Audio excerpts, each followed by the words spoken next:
Shalom Aleichem Besem Hamasiyah. Salam sejahtera buat seluruh umat manusia di muka bumi ini, terutama yang sudah percaya akan Yesus Kristus, bahwa Dialah Juru Selamat, Dialah Tuhan yang agung. Nama saya Fadilah Barakbah, Segaf Barakbah.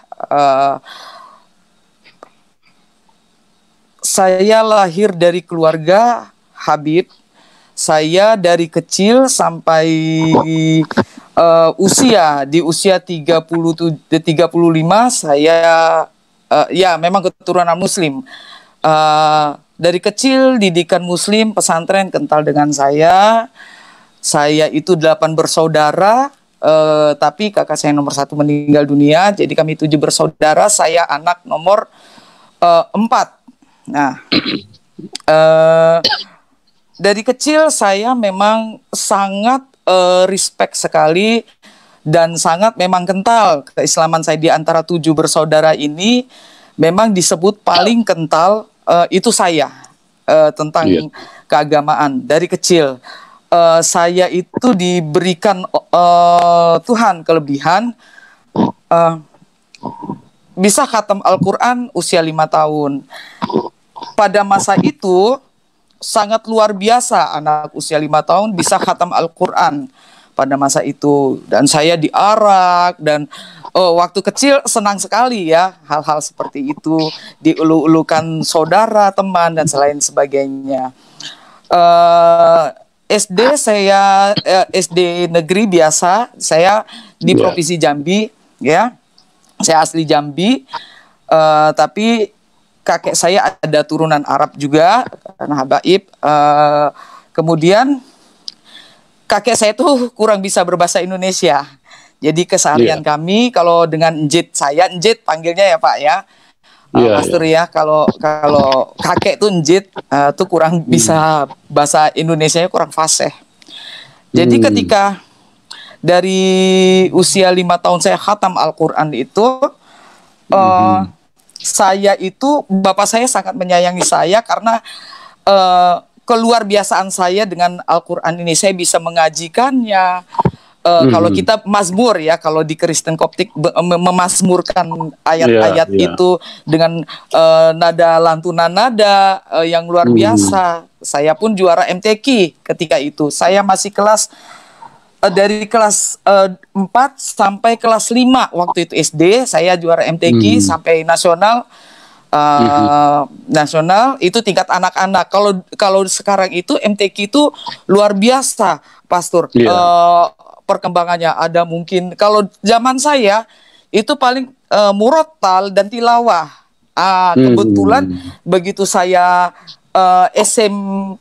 SD kelas 6 itu ada lagi satu masuk tahfiz. Tahfiz itu hafal Al-Quran, penghafal Al-Quran. Nah, tapi waktu zaman saya itu tingkat anak-anak nggak ada, adanya tingkat remaja dan dewasa itu tahfiz. Jadi ada berbagai macam cara melantunkan ayat Al-Quran itu. Nah, kemudian SD saya seperti biasa anak-anak, pagi saya sekolah, sore saya sekolah madrasah waktu itu. Wajib di keluarga saya. Nah, singkat cerita, masuk SMP saya masuk saya masuk sanawiyah, kemudian SMA, baru saya masukkan pesantren sama orang tua saya. Bapak saya sangat berharap sekali di pesantren ini saya bisa melanjutkan kegigihan saya waktu itu, mengupas keagamaan ini lebih dalam lagi, berharap seperti itu. Nah, di pesantren ini saya dididik, ternyata kata Buya saya bilang, ternyata saya masukkan pesantren karena keluarga saya keluarga ini ya, keluarga sufi, keluarga NU kental ya. Nah, walaupun NU kental, akan tetapi mereka tidak serta-merta memahami tapi tidak serta-merta menerima bahwa Yesus ada ilah, Yesus adalah Robbi, itu belum sama sekali, belum bisa sampai saat ini pun belum bisa, walaupun mereka Islam Nusantara, Islam moderat, tapi masih belum bisa untuk menerima hal itu. Begitu berjalannya waktu, saya di pondok pesantren yang radikal sebenarnya. Cabangnya itu radikal sekali, anti Amerika, anti Kristen, anti pemerintah kala itu. Nah, saya dimasukkanlah dogma-dogma seperti itu. Ketika saya pulang dari pesantren, pulang ke Jambi, pesantrennya tidak di provinsi Jambi, Pastor, jadi di provinsi lain. Itu saya ceritakan keradikalan saya kepada orang tua. Itu saya sudah pakai cadar waktu itu. Saya pakai cadar itu selama 6 tahun. Iya. Terus Bapak saya kaget. Kalau zaman dulu mungkin Pak Yusuf pernah lihat ya, membedakan kalau zaman dulu tuh orang pakai cadar itu aneh ya zaman dulu. Dan orang yang pakai hijab aja itu cuman beberapa orang saja. Kalau begitu zaman sekarang pakai purha begitu udah wah luar biasa. Itu perbedaan zaman dulu dan sekarang. Saya nggak tahu bisa berbalik 180 derajat. Bapak saya kaget. Kenapa kamu jadi begini, kata gitu. Saya ceritakan, wah begitu luar biasa. Saya menceritakan keradikalan saya, anti Amerika, anti pemerintah, anti segala macam. Itu bapak saya kaget. Saya salah masukkan kamu pesantren kayaknya. Akhirnya berjalannya waktu, saya dipersiapkan sebenarnya sama orang tua saya untuk belajar detail tentang agama Islam dan untuk belajar detail tentang perbandingan agama. Nah, di SMA saya tidak begitu mengakar ya untuk bisa tahu detail tentang kekristenan. Hanya mendengar selentingan orang, gosip-gosip, rumors yang selama ini yang waktu itu saya terima, bahwasanya Kristen itu seperti ini, Kristenisasi itu seperti ini, Kristen itu begini begitu. Itu dogma yang saya terima. Jadi istilah cerita-cerita yang saya terima, dan itulah yang menanamkan, mungkin sampai saat ini pun begitu, menanamkan umat-umat Islam zaman sekarang pun begitu, bahwasanya orang Kristen tuh licik, bahwasanya orang Kristen tuh jahat. Jadi kita udah ditanamkan dari cerita, dari propaganda yang ada dari zaman dulu sudah begitu, Pastor.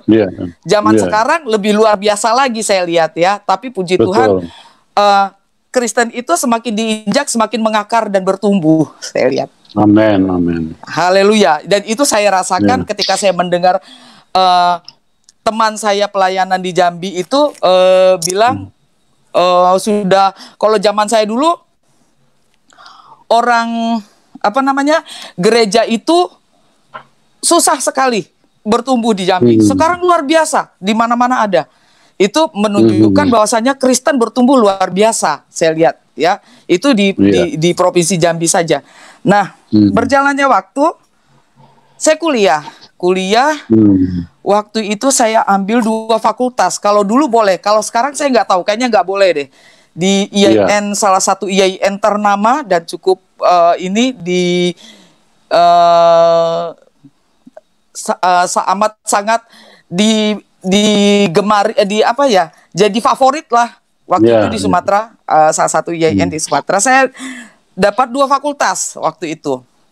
Satu fakultas Usuluddin, perbandingan agama, kemudian fakultas Adab Sastra Arab waktu itu. Nah, disinilah bermulanya Tuhan.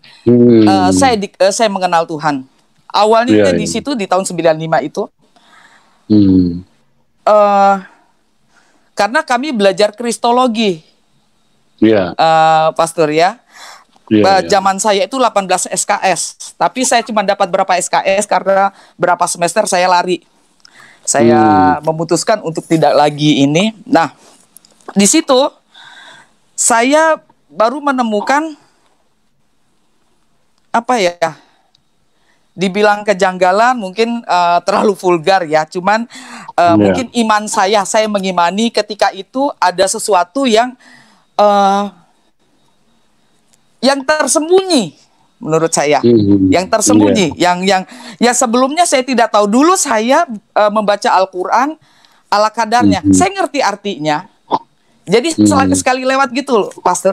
Jadi misalnya saya ayat ini, misalnya apa ya, Bismillahirrahmanirrahim, Alhamdulillahirabbil alamin, gitu-gitu, cuman sekali, oh tahu artinya Bismillahirrahmanirrahim dengan menyebut nama Allah yang Maha Pengasih Penyayang. Cuman sekali lewat. Alhamdulillah, segala puji bagi Allah Tuhan semesta alam. Cuman sekali lewat. Saya tahu al-alamin artinya alam. Misalnya beberapa kata-kata di dalam Al-Quran saya mengerti. Cuman sekali lewat. Tidak saya pahami betul-betul isinya. Kemudian memang salah satu ayat yang benar-benar membuat saya itu luar biasa. Perkenalan saya mula-mula, ta'aruf saya mula-mula dengan Yesus ini luar biasa di surat Az-Zukhruf ayat 61 yang bunyi wa innahu la ilmul lis-saati fala tamtarunna biha wattabi'unni hadza shiratal mustaqim. Di situ dikatakan, dan sesungguhnya Isa itu benar-benar tahu hari kiamat, memberikan pengetahuan tentang hari kiamat. Karena itu janganlah kamu ragu tentang hari kiamat itu, dan ikutilah jalan yang lurus. Nah, saya bingung. Sedangkan saya diajarkan dari kecil, bahkan Rasulullah Muhammad SAW saja tidak tahu hari kiamat seperti apa. Tidak mengerti hari kiamat bentuknya apa. Itu Muhammad itu tidak tahu. Nah, tetapi di Al-Quran dikatakan pengetahuan yang saya dapatkan dari kecil bahwasanya tidak satu pun yang mengetahui hari kiamat kecuali Allah Subhanahu wa Ta'ala. Nah, berarti di ayat ini Isa tahu hari kiamat, Pak. Sedangkan jadi begini, sedangkan Islam mengakui bahwasanya yang mengerti hari kiamat itu cuman Allah. Bahkan Muhammad tidak mengerti. Sedangkan di ayat ini dikatakan yang mengerti pengetahuan itu Isa. Berarti Isa sama dong sejajar dengan Allah. Kalau menurut pengertian saya ketika itu, loh, kok jadi begini? Begitu. Saya ubek-ubek lagi. Itu ayat-ayat yang membuat saya ta'aruf sama Yesus. Kemudian saya begitu belajar lagi. Saya bertanya ke sini, bertanya ke situ. Jawabannya ya seperti yang saya dapatkan, ngambang gitu. Jadi oh itu asbabun nuzulnya begini, oh itu ada pembenaran yang lain gitu. Tapi di ayat-ayat yang lain ketika Isa bilang sejahteralah kamu ketika kamu sejahteralah engkau, kata Isa, kata Al-Quran, dan kesejahteraan semoga dilimpahkan kepadaku. Di surat Maryam, ini surat favorit saya sebenarnya. Wassalamu alayya yauma wulitu. Wulitu itu hari lahirku, kata Isa. Wa yauma amutu. Amutu itu mata, yamutu, amutu. Amutu ketika aku mati. Wa yauma ub'atsu hayyan. Dan ketika aku pada hari aku dibangkitkan hidup kembali. Berarti ini kontradiksi dengan ayat yang mengatakan Isa itu tidak dibunuh, tidak disalibkan. Saya bingung di situ. Di situ di ayat ini luar biasa dia bilang sejahteralah, kesejahteraan dilimpahkan kepadaku ketika aku lahir, aku mati dan aku dibangkitkan. Berarti Al-Quran mengimani Isa itu pernah mati. Nah, itu saya bingung lagi. lama, pastor, saya belajar tentang kekristenan ini lama sekali. Akhirnya di tahun 97 saya memutuskan keluar dari kampus itu di semester 2, 3, 4 mau naik semester 5 itu. Saya masuk kan 95.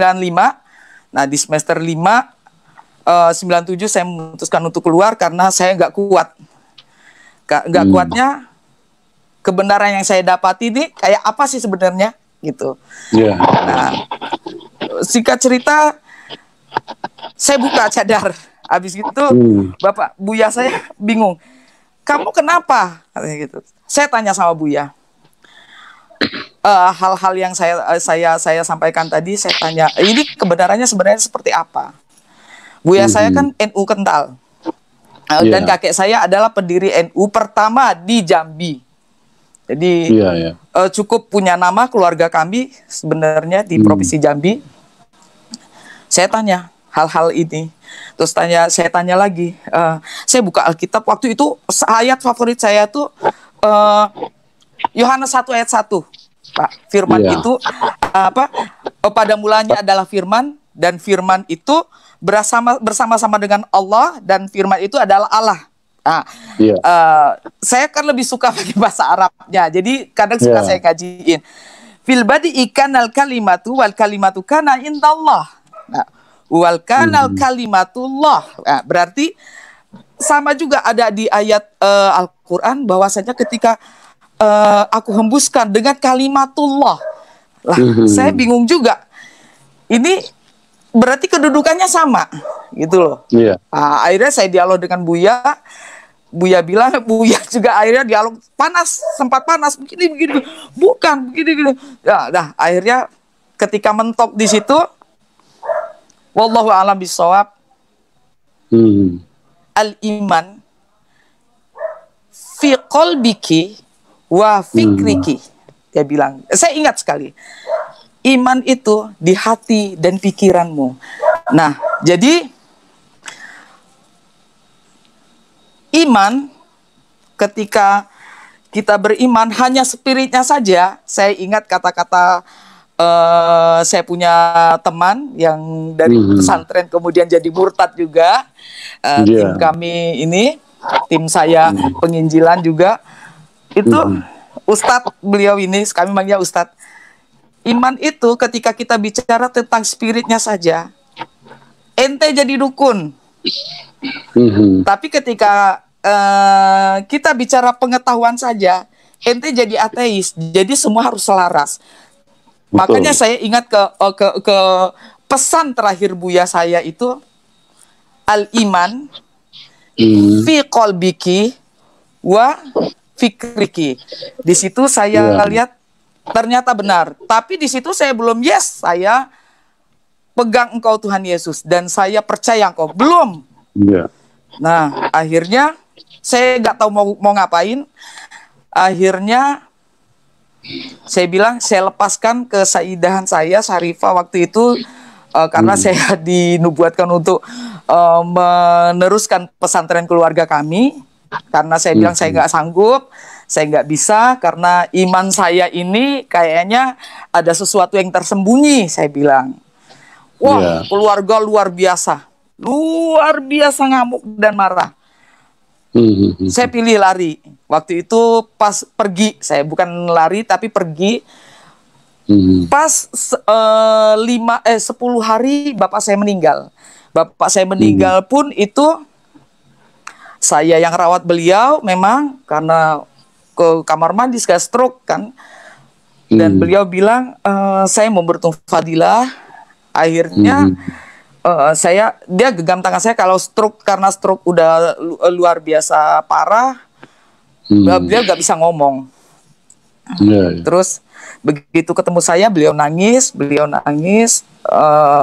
Cuman kata-kata sebelum beliau meninggal ketika masih bicara normal, itulah yang tetap saya ingat sampai saat ini. Bahwasanya itulah iman. Nah, ketika bapak saya meninggal 10 hari, saya berangkat, saya memutuskan nggak tahu mau kemana, saya memutuskan untuk ke Jawa, ke Jogja. Kala itu saya nggak tahu mau ngapain. Abang saya ada di Jogja juga, kuliah di Muhammadiyah waktu itu. Abang saya agak marah juga. Karena pas saya pergi ke Jogja, abang saya masih di Jambi karena ngurus masih ada tahlilan sampai 40 hari segala macam gitu. Ketika itu bapak saya meninggal. Nah, dalam kala itu pastor ya, saya nggak tahu ini mungkin sudah jalan Tuhan. Saya percaya itu. Saya percaya sekali ini jalannya Tuhan. Saya nggak tahu mau ngapain.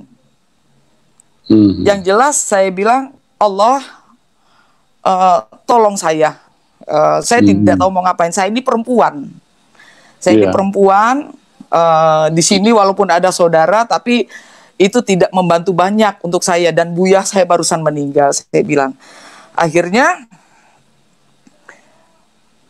dalam kebingungan, saya iseng awalnya, pastor. Iseng masuk ke salah satu kampus seni di Jogja waktu itu. Padahal kampus seni itu susahnya luar biasa untuk kita masuk ke sana, apalagi jurusan musik. Saya nggak tahu mau ngapain. Jurusan musik lolos, puji Tuhan. Tetapi pada itu saya masih ngorek-ngorek Kristen ini sebenarnya. Esensi musik di dalam Kristen itu apa? Saya belajar tentang gospel, saya belajar tentang Gregorian waktu itu. Dan sejarahnya, luar biasa. Terus saya di situ kan kami wajib ada mata kuliah yang wajib saya menyanyikan lagu-lagu klasik yang bertemakan tentang memang Ave Maria, lagu-lagu klasik Katolik Romawi kan harus itu wajib.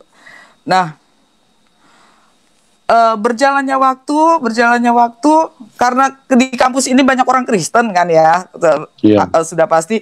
Saya itu satu kos sama orang Kristen, satu kamar kan berdua waktu itu sama orang Kristen. Kristen taat sekali ini Pak, taat sekali. Kami kan sama-sama taat. Saya masih sholat, masih ini, tetapi hati saya nih nggak tahu mau kemana karena saya nggak tahu. Kalau saya tidak menyembahmu Allah, berarti saya ateis dong. Saya tidak percaya Tuhan. Saya bingung waktu itu. Sedangkan saya belum percaya Yesus itu Tuhan karena masih terus belajar. Akhirnya kesini lihat dia kadang-kadang berdoa terus dia bernyanyi. Enak juga denger nyanyiannya begitu. Terus tiap malam saya ngaji dia nyanyi gantian ya. Jadi kalau misalnya malam pertama nih Senin ini saya ngaji duluan, abis itu kamu baca doa ya. Dan nanti hari Selasa gantian seperti itu. Nah, akhirnya saya mendengarkan puji-pujiannya itu luar biasa. Saya bilang saya bisa merinding, saya bisa apa. Berjalannya waktu, bla bla bla bla bla. Saya kan ngajar musik. Satu murid saya tuh minta diajari lagu. Lagu saya masih ingat sekali lagu. Ku mau cinta Yesus selamanya. Tahu ya Pak Pastor ya? Ku mau cinta Yesus. Itu lagu bikin saya itu bisa merinding dan bikin saya tuh gemetar. Saya apakah ini Tuhan tunjukkan saya? Istilahnya saya kenal di samping saya ta'aruf pertamanya dengan ayat Al-Quran itu, atau ini ta'aruf kedua Tuhan kepada saya kepada Tuhan. Saya nggak tahu, tapi lewat aja. Bagus lagu ini. Saya merasa, ya Aba, Bapak, dekat sekali ya kita dengan Tuhan kita seperti Bapak dan anaknya. Luar biasa loh mereka. Itu saya putar-putar terus. Saya nyanyikan, sampai di rumah pun saya nyanyikan, di kos saya nyanyikan. Ya, teman kos saya bingung.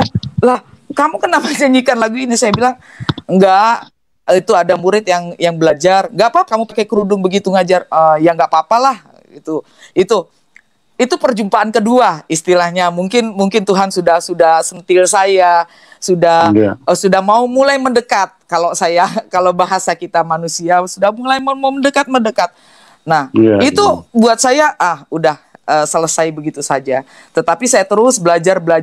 Saya putar. Waktu itu kan belum secanggih sekarang. Ada YouTube, ada Instagram, ada Facebook. Dulu itu belum ada. Kesininya saya cuman mendapatkan buku. Waktu itu kita kan lebih rajin membaca buku ya, Pastor ya. Buku Yusuf Roni, buku Bambang Nursena. Oh, lebih gila lagi, saya bilang, wah ini nih kayaknya yang benar nih. Ini nih masih, tapi masih hati kecil masih menolak. Berjalannya waktu, singkat waktu, bla bla bla bla. Akhirnya saya pindah ke Solo karena pekerjaan di Solo. Udah punya anak waktu itu. Akhirnya pengenalan kedua Tuhan Yesus adalah ketika saya mendapati anak saya autis, anak saya pertama. Itu luar biasa. Tuhan benar-benar ada. Itu baru saya merasakan Tuhan benar-benar ada di saat itu. Anak saya ini prematur, 6 bulan lahir. Dokter bilang, ibu maaf kalau secara medis, dokternya Nasrani ini, Kristen. Anak ini cuma 3 bulan. Karena waktu itu 9 ons. Bukan 9 ons loh, Pastor. Tidak tapi sampai kilo ya. Nah, itu. Tapi kita tidak tahu rencana Tuhan, Ibu. Ibu mengimani saja dengan agama Ibu bahwasanya anak Ibu akan bisa normal seperti anak-anak lain. Terus akhirnya saya terus bacakan Yasin, terus pokoknya bacakan ayat kursi, ayat-ayat Al-Waqiah, semua surat saya, surat-surat yang diagungkan itu saya bacakan tiap hari untuk anak saya. Malah turun, 1 minggu turun 1 on.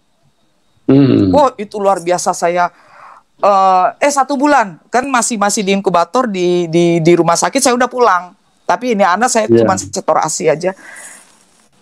Saya di kala itu saya sudah nggak tahu apa-apa lagi. Terus pihak rumah sakit bilang, Bu, ini anak turun 1 on, gimana Bu? Ya saya udah doakan, sudah panggil ustadz segala macam. Kebetulan saya kenal sampai sekarang ini pendeta luar biasa. Dia lewat waktu itu, saya nangis, ya Allah. Terus, pendeta, ibu kenapa? Saya bilang, Bapak, Pak, saya nggak tahu. Saya bilang, ini anak saya ceritakan semua. Saya nggak tahu aja kenapa Tuhan suruh saya cerita sama orang yang nggak dikenal. Ibu maaf ya, saya bisa bantu doa, tapi doa secara agama saya. Ibu jangan tersinggung ya, kan waktu itu saya masih pakai jilbab. Tapi semoga dengan perantaraan ini, perantaraan doa saya ini, mudah-mudahan anak ibu dipulihkan. Udah. Itu perjumpaan ketiga saya sama Tuhan Yesus. Haleluya. Bapak itu udah doa, saya amin-amin aja. Dia doa ini, doa dengan secara Kristen, udah, ibu yang sabar ya, semoga ada petunjuk dari Tuhan. Gitu. Ya terima kasih Pak, saya bilang gitu. Udah, Pak Yusuf, waktu itu kan, waktu turun 1 on itu anak saya nggak bisa nangis, nangisnya kecil sekali, udah gitu nggak bisa gerak, jadi stuck aja badannya begini, tapi nafasnya ada. Itu setelah nggak ada 1 jam, sekitar mungkin 35 menitan itu anak saya itu nangis, badannya gerak semua, merah semua, tadinya kuning semua. Saya kaget, saya melompat itu. Cuman itu belum saya mengimani. Mungkin saya bilang ini mungkin inilah kebetulan saja, saya bilang. Nah, kemudian saya belajar lagi. Setelah itu sempat vakum saya belajar, Pak Pastor ya, sempat vakum. Kemudian melihat mujizat seperti itu, saya belajar lagi deh, saya gitu. Saya belajar, haleluya. Selama dari 2003 sampai dari 95, 2009 baru Yesus, aku ingin pegang tanganmu, aku ingin menjadi muridmu, aku ingin menjadi anakmu. Dan itu nggak gampang, nggak segampang orang jadi 2 kalimat syahadat jadi Muslim, jadi Kristen itu susah. Tidak seperti bayangan saya dulu atau bayangan teman-teman Muslim sekarang yang mengira jadi murtadin itu bisa langsung kaya. Tidak. Kita ditempa, kita jadi sakit dulu, kita ditempa untuk biar Tuhan pengen tahu kamu setia padaku atau tidak. nggak gampang. Ketika saya jadi Kristen itu, saya harus katekisasi 6 bulan, Pak Yusuf. Setelah katekisasi, bukan langsung saya bisa dibaptis, tidak. Itu majelis gereja datang. Waktu itu kan saya masih ikut GKJ ya. Waktu itu majelis gereja datang. Terus Panatua juga datang. Itu nanyakan saya lagi, Ibu harus 3 hari ini doa puasa dulu, minta petunjuk Tuhan, benar gak Ibu mau dibaptis atau tidak, karena gak gampang jadi Kristen. Bahaya Bu kalau Ibu sembarangan. Bayangin, saya pikir seperti mu'alaf, saya pernah mengislamkan 6 orang Kristen, saksi 3 orang, ucapkan 2 kalimat syahadat, selesai. Gak bisa di Kristen seperti itu, Pak Yusuf. Kamu harus benar-benar tahu dulu esensinya Tuhan Yesusmu nih. Kamu benar-benar melekat dulu sama Tuhan. Kamu benar-benar hatimu dan pikiranmu tuh hanya untuk Tuhan. Baru kamu bisa baptis. Saya pikir susah banget jadi orang Kristen. Harusnya sukacita dong, ada 1 diselamatkan. Ini enggak. Jadi saya bingung juga waktu. Loh, saya bilang sama teman saya pikir jadi Kristen tuh orang Kristen bersukacita, bersorak-sorai segala macam. Oh, ini menyambut 1 orang istilahnya masuk Kristen. Seperti kalau jadi mu'alaf kan dielukan, sorak-sorai, bersukacita apa segala macam, terus dibawa up. Terus teman saya ketawa. Kamu pikir jadi orang Kristen enak? Gak enak. Dia bilang gitu. Kamu harus pikul salib. Ini pikul salibnya belum seberapa. Cuman bukan penolakan ini sebenarnya. Cuman peneguhan. Benar-benarkah kamu hatimu memang tertuju pada Tuhan Yesus? Oke, akhirnya di tanggal 29 di surat baptis saya ada itu 29 Desember 2009 itu saya dibaptis percik di sebuah gereja Jawa di Solo waktu itu. Nah, ketika itulah dimulai peperangan. Maksudnya peperangan adalah dimulai saya harus memikul salib. Dan pikul salibnya nggak seberapa sebenarnya dibanding Tuhan Yesus kita. Nah, di situ saya melihat keluar biasaan Tuhan menopang hidup saya. Dari saya ketika itu saya belum berani blow up kalau saya jadi Kristen. Belum berani ke keluarga, ke suami, belum berani saya itu 2009 itu. Tetapi ketika saya ada pelayanan apa segala macam, belum kesaksian tuh saya belum tahu apa itu kesaksian, apa itu seperti ini tuh saya belum tahu. Saya belum pernah. Tetapi kenapa ada aja yang tahu kalau saya sudah jadi Kristen. Saya pernah dikejar ya rombongan-rombongan mereka lah ya, maksudnya organisasi-organisasi itu. Ketika itu saya dikejar-kejar. Tidak ada satupun gereja yang mau menampung saya, Pak Pastor. Tak ada satupun, nggak ada. Yang menampung saya adalah teman saya Muslim. Dan itu membuat hati saya hancur sekali. Hancur sehancur-hancurnya. Saya bilang, Tuhan, iman saya di Kristen ini belum kuat, Tuhan. Saya bilang, kenapakah kau beri jalan seperti ini? Saya bilang, apakah aku harus kembali?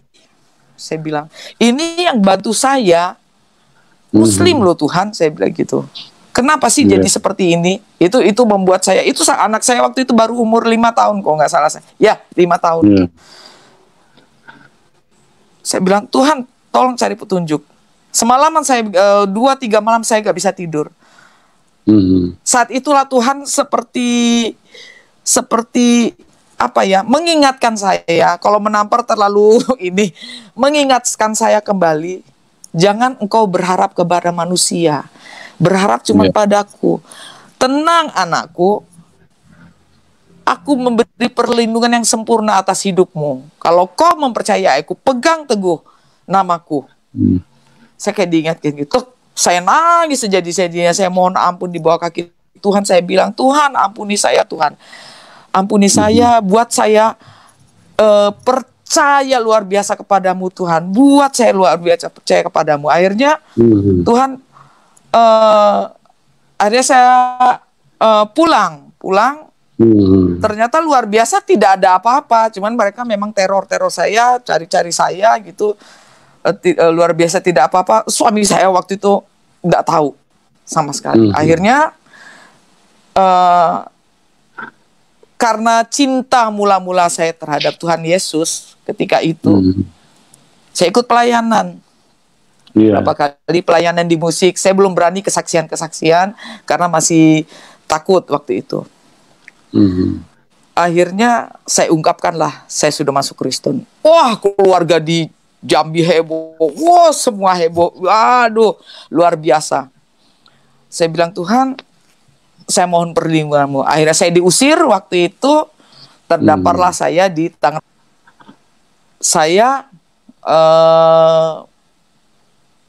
baru memulai jatuh cinta kepada Tuhan lagi tuh luar biasa.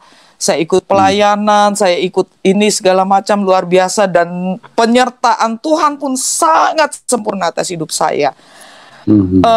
Perbedaannya ketika saya dulu di agama yang dulu sama yang sekarang itu luar biasa. Satu adalah iman. Saya mengerti iman yang sebenarnya itu saat ini. Maksudnya di agama yang sekarang ini, iman itu kan percaya. Percaya itu tidak sekedar kita ritual kita beribadah. Kalau yang Kristen sekedar ke gereja, habis itu sudah, pulang ke rumah sudah, segala macam.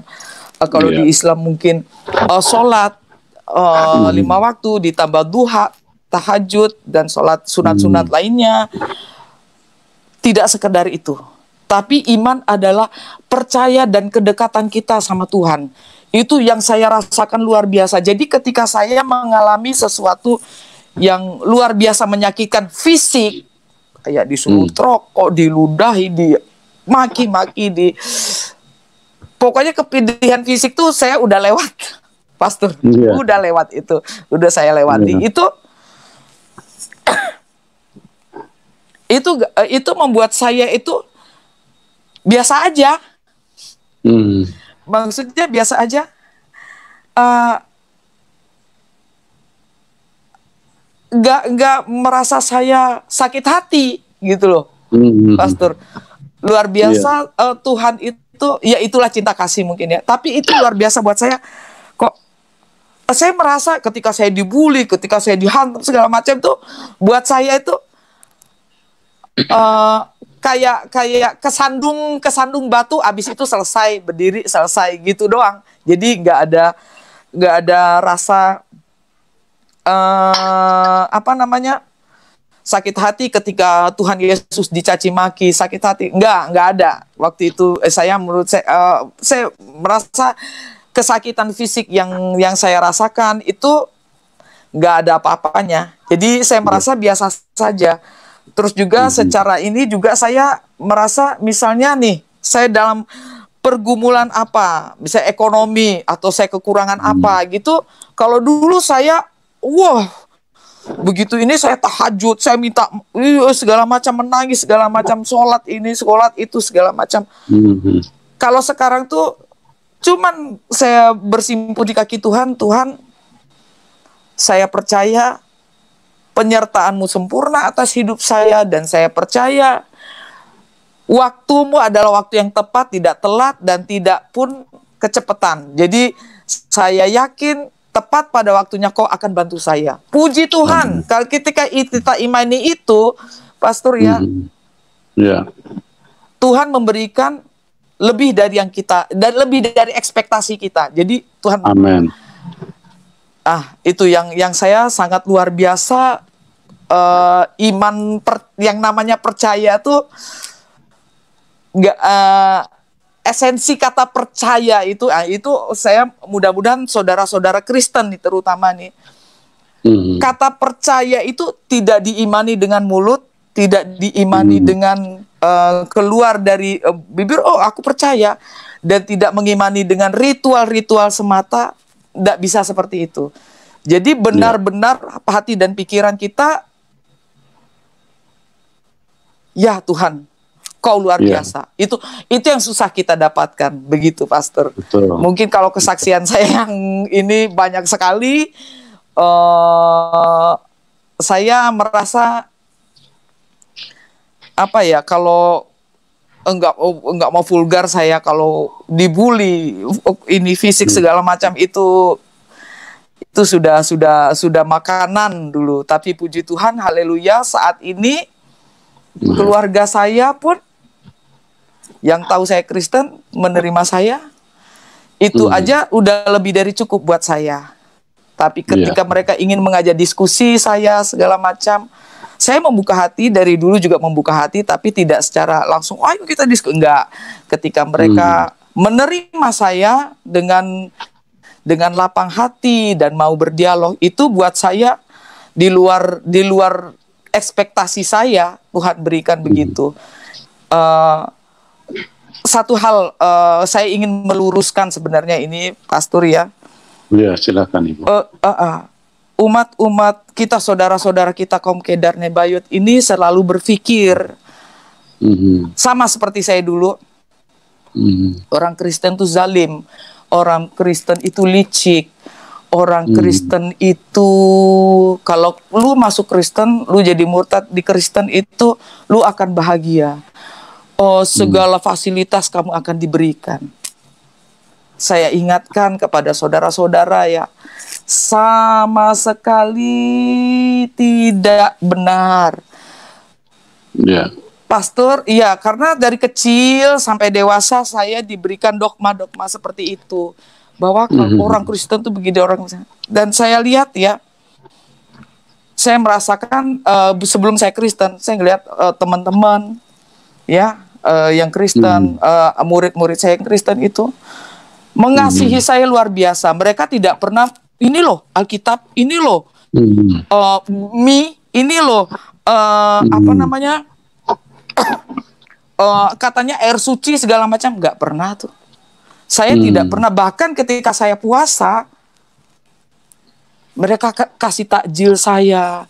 Ketika saya puasa, bahkan ketika saya mau lebaran, mereka kirim THR buat saya. Ketika saya misalnya pas mengajar di rumah mereka itu, suara azan, Bu, Miss berhenti dulu dong kita belajarnya, Miss mau sholat.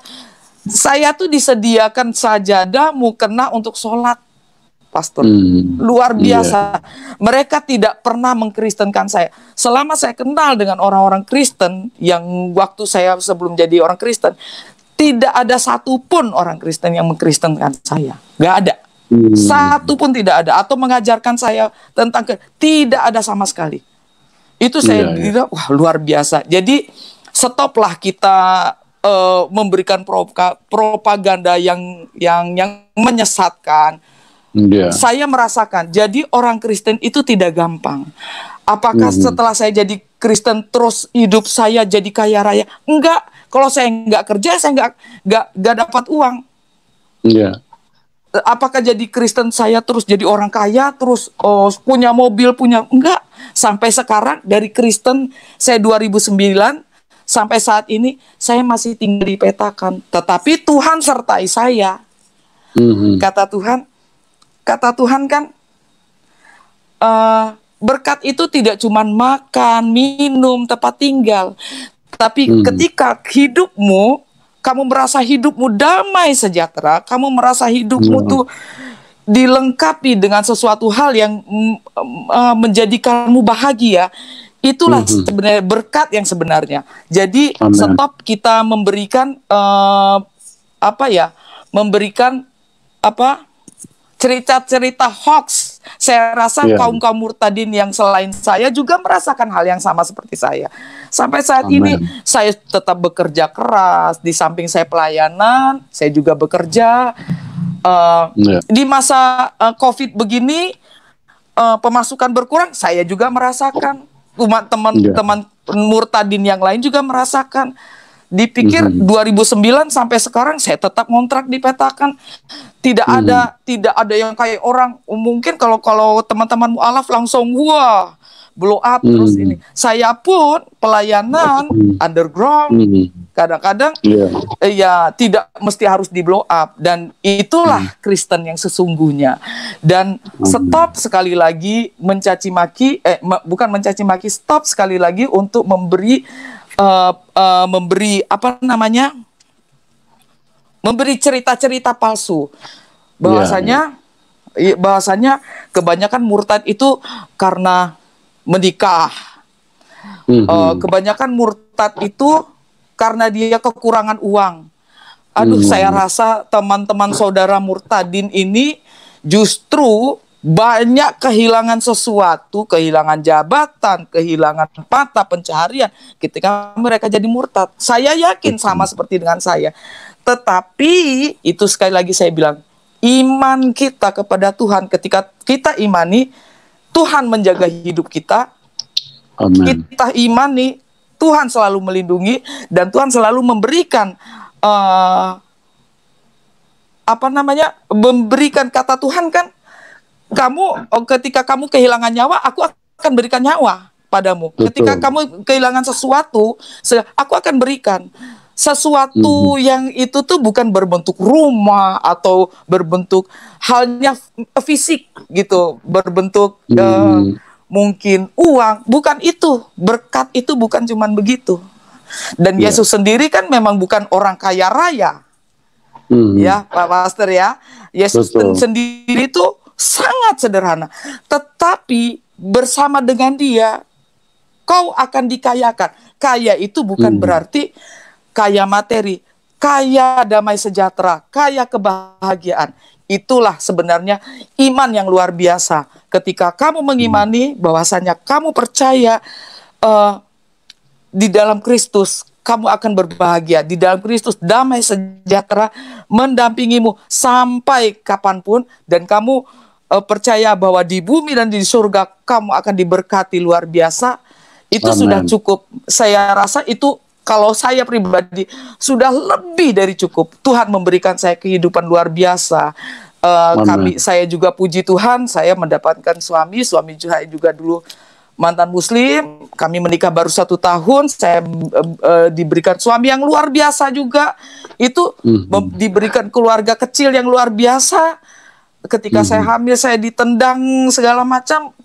Penyertaan Tuhan sempurna dalam hidup saya itu tidak bisa saya ukur dengan rumah mewah, mobil, perhiasan, tidak bisa diukur. Itulah sebenarnya esensi iman yang luar biasa, yang saya bilang tadi. Iman itu percaya pada Tuhan, tidak cuma percaya akan berkatnya yang secara fisik, tapi percaya bahwa bahagia, damai sejahtera Tuhan beri. Terus hidup kita selalu didampingi oleh Roh Kudus, selalu dicurahkan Roh Kudus, mencurahkan keselamatan atas hidup kita. Itu saya rasa, saya merasakan itu luar biasa, lebih luar biasa lagi yang Tuhan berikan. Jadi iman itu tidak bisa dibeli dengan harta. Iman itu tidak bisa dibeli dengan fisik, berkat fisik ya, Pak Yusuf ya. Nah, saya rasa saya merasakan, bukan saya merasakan hal itu terjadi di hidup saya. Jadi stop kita berpikir, ayolah, marilah kita semua ini berpikir jernih. Saya pikir juga, saya merasakan teman-teman murtadin juga merasakan hal yang sama seperti saya. Nggak ada kan, pastor juga tahu, tidak ada di denominasi gereja manapun atau di aras manapun atau PGI sekalipun membantu para murtadin, nggak ada. Betul. Ya, Pak ya, saya merasakan tidak ada sama sekali. Kamu mau pelayanan, ini tempatnya. Kamu mau ikut Tuhan, percayai Tuhan bahwa Tuhan Yesus adalah juru selamat. Itu pribadimu dengan Tuhan, kedekatanmu dengan Tuhan. Masalah kamu itu, ya kamu harus bekerja biar mendapatkan sesuatu, gitu aja. Saya jadi selama ini saya juga sering, kamu lihat hidup saya. Apakah saya jadi murtad langsung kaya raya? Enggak. 2009 loh saya baptis, sekarang 2020, berapa? 11 tahun. Saya masih tetap ngontrak, saya bilang. Saya masih tetap hidup sederhana. Tapi saya diberkati luar biasa oleh Tuhan. Itulah iman, saya bilang. Jadi stop, tidak ada yang namanya denominasi gereja manapun menyuplai murtadin ini untuk bisa menjadi kaya. Itu tidak ada. Itu yang harus diluruskan ya Pak, ya Pastor ya, harus kita luruskan. Ya, itu saja kesaksian saya. Saya mau ikut Yesus, saya mau ikut Yesus sampai selama-lamanya.